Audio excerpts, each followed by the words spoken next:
So y'all know how we group people into archetypes based on their lifestyle and behavior patterns as a means of having a general understanding of what kind of person they are? You got the gym bro with their shaker bottles, bulky headphones, David Late gym motivation workout playlists, and wardrobe consisting solely of pump cover hoodies, tank tops, 5-inch cut shorts, and joggers. You got the Visco girls with their scrunchies, oversized t-shirts, Birkenstocks, hydro flasks, and metal straws. You got the SoCal Asians with their baggy jeans and cropped t-shirts who love keshi, raving, and camping out at seaside. If life was an MMO, these are basically the equivalent of classes, and there are a ton of classes people can play as, with some having more notoriety than others. Anyways, it seems like a new update to life has dropped, cause there's a new class archetype that's in making waves on mainstream media, and it is known as the performative male. But what is the performative male? For those that don't know, let's shed some light on this classification of guys and what it can reveal about the mental state our generation is at.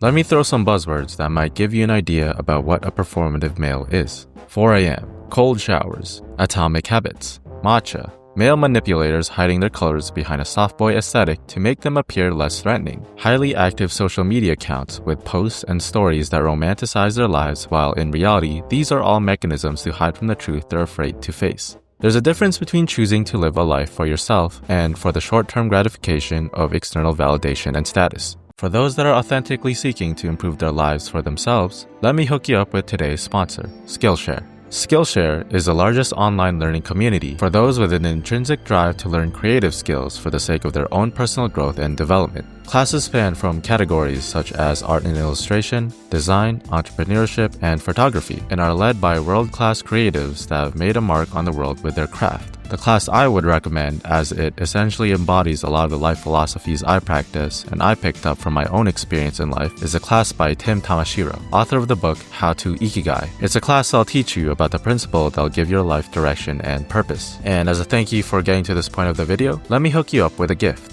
The first 500 people to use my link in the description or scan the QR code will receive a 1-month free trial of Skillshare. So go ahead and get started on your journey today. Thank you Skillshare for sponsoring this video.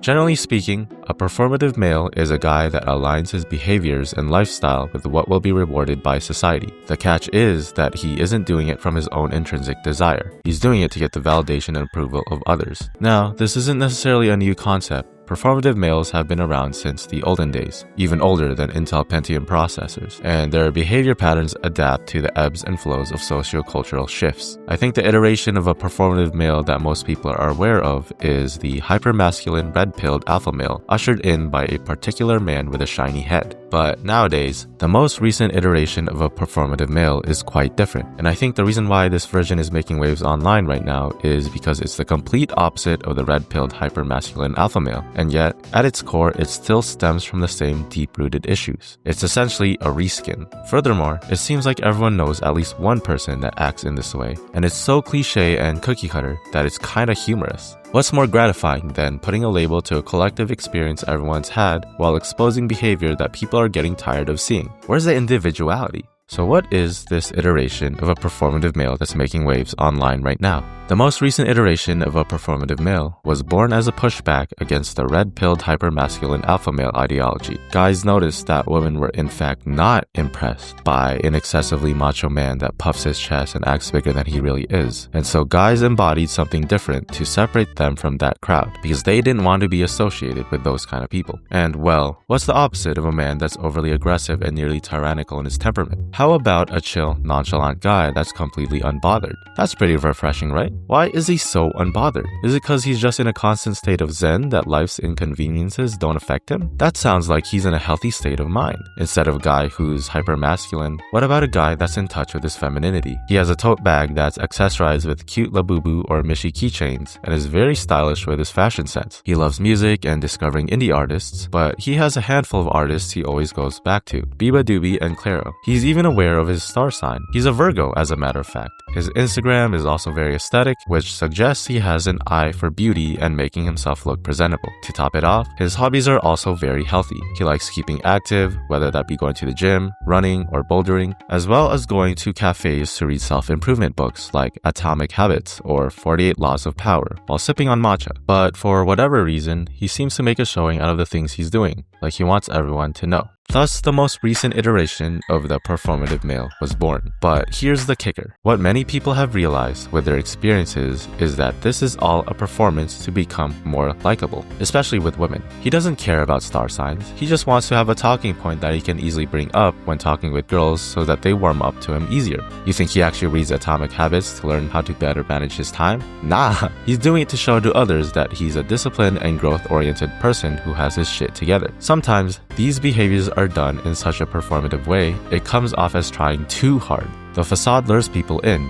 and those that are caught within the performative male's grasp are exposed to what's beneath the mask. A highly insecure man that will do anything to satisfy his own ego, even if it's at the expense of others. He pulls you in with his facade, gains your trust, and takes advantage of it. He manipulates. He brings others down instead of lifting them up. He makes you feel like the problem. He pulls the rug from underneath you. He hides his true colors behind a performance. And people are catching on to this lack of authenticity and are calling it out. And so what people will realize is that these aesthetic fashion MFs and the red-pilled alpha males that preceded them aren't so different after all. At the core, the obsessive leaning towards these particular behavior patterns stems from a lack of self-security. Behind all the tote bags, labubus, and matchas, or the turbocharged sport cars, Rolexes, and bulging muscles, is a deeply hurt man clinging onto behaviors that have rewarded him with the love and validation he is so deeply starved for. Because they do work to give attention and validation to a certain extent, right? If it didn't receive attention, it wouldn't be going viral to begin with. What I find kind of sad about this is that it reveals a deeper issue about our generation and culture. Behaviors rewarded are behaviors reinforced. And the fact that a lot of people feel the need to put up a performance is very telling of how important of a role appearances and performances plays in our society. Because let's be real,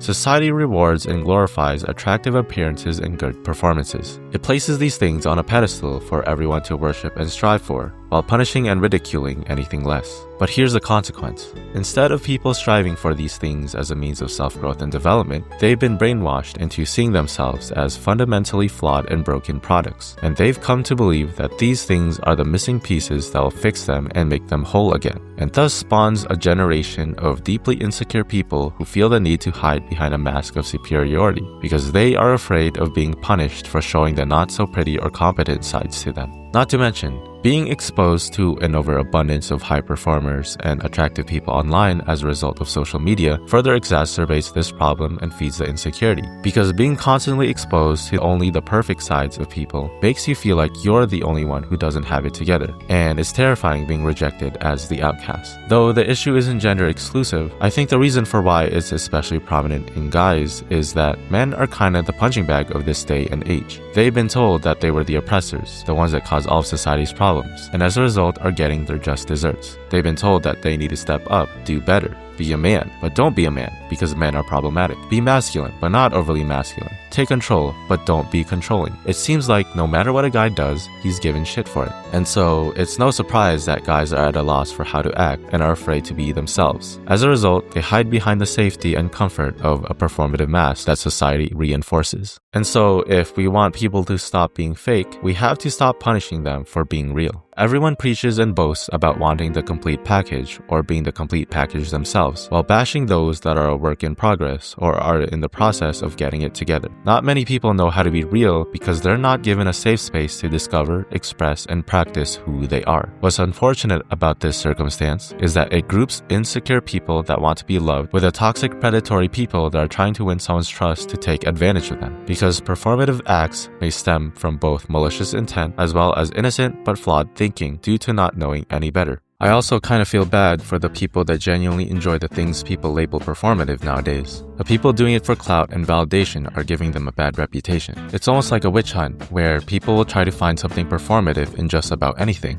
Like, oh, he eats clean? How performative. He shoves matcha up his ass? How performative. Like, bro, not everything is performative. Some people just like what they like. Everyone's just got hella trust issues from their own experiences, and social media kind of acts as an echo chamber that further exacerbates it. The silver lining in all this is that these viral trends bashing on these behaviors shows that people are getting tired of the performative acts that are purely designed to get something out of them. People are craving authenticity and genuine people, especially because it's hard to come by nowadays. There's a market for being real, and it's quite high in demand. On the other side of the coin, the people that are doing things purely out of the fact that society is telling them to do so are noticing that something's off and that they feel empty. They're slowly coming to the realization that they're not living a life that they want to, but instead are living a life they were told to live. And that mismatch in their internal compass is building up fatigue and burnout that will eventually make them question whether there's more to life. And there is, because once you start living in attunement with who you are, will you truly feel alive.